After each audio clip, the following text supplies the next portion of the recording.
തിരുമേനി, വിഷു എന്നാൽ വിഷ്ണു ആണോ? ഭഗവാൻ വിഷ്ണുവിനെ കണി കാണുന്നതുകൊണ്ടാണോ വിഷു എന്ന് പേര് വന്നത്? അതോ അതിന് വേറെ എന്തെങ്കിലും ഒരു അർത്ഥമുണ്ടോ?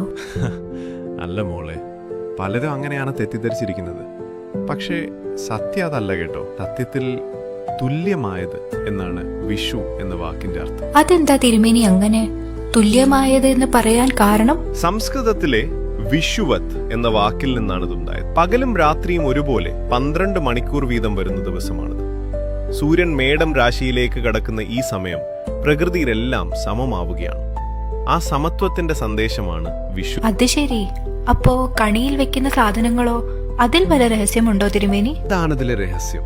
നമ്മുടെ ശരീരത്തിലെ പഞ്ചഭൂതങ്ങളെ ഉണർത്താനാണ് കണി.